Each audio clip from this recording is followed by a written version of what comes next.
We adopted Sonia when she was 7 months old, and you should never have asked me to speak about that.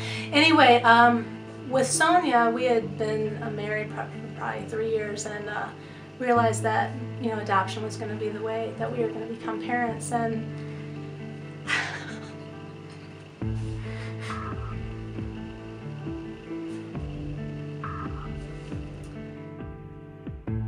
the first day I met Sonia, I knew that she would know who I was. And I had dreamt about her before. I dreamt what she looked like, what she was going to be like.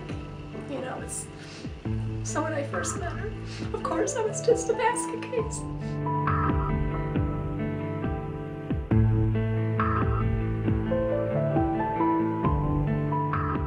Sonia's not wanting to go to school. Every day I go to drop her off at kindergarten prep. She cries.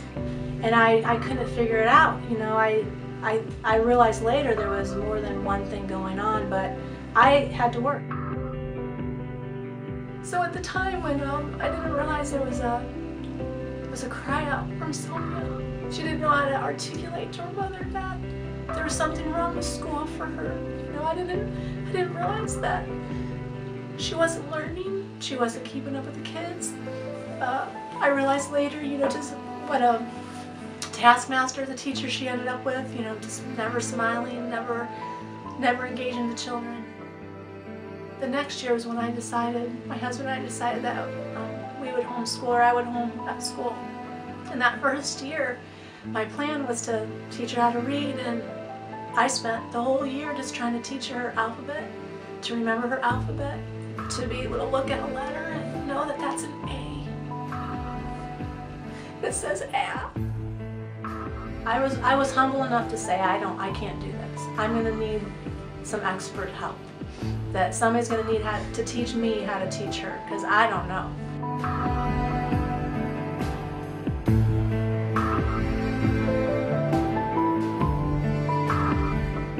I would say by the third week, that's when she started reading the billboards. She was reading, we'd go down the street and she was reading all the signs, posted on the road, wherever they were, on buildings, sides of buildings, wherever. And I was thinking, this is different, this is definitely different. Once she was finished with the 4 weeks here, and then she had started the tutoring for reading, I had put her in a 8-week class over at the library at Met for 1 hour a week. It was for actually teaching kids about safety down at the main library. And 1 week the teacher asked, she pulled out this chart of all these different things she had written on it, and she asked for a volunteer to read. Sonia's hand shot up. Now, I've never seen that. I've never seen that. And she read it.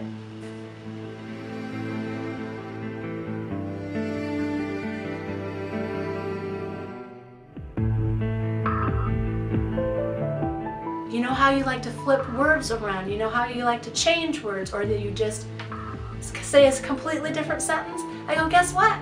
You have dyslexia, and there's nothing wrong with that. Your brain just works differently than a lot of people's, but that's okay, because it makes you think outside of the box. And maybe you're going to have to approach things differently, but I'm going to help you. And so right away she goes, is it serious? And now the pressure's off.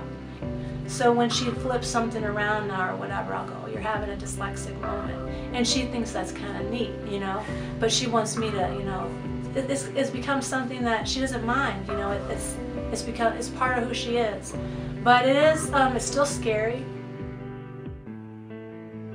Sonia has continued with the reading program, and I'll have to say, thank you to the Fort Wayne Center for Learning, because through a grant program they were able to help us to have Sonia continue until the end of her school year to get reading help.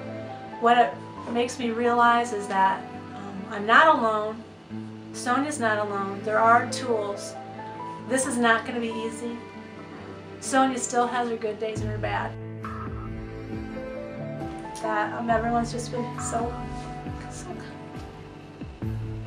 But with Sonia, she loves to come, and the people here are helping her. I can tell that they care about who she is, and they care about the kids they're working with. I can see that they know what they're doing. you have an approach here that there's a strategy involved, that it's clearly, I can markedly see differences in my daughter.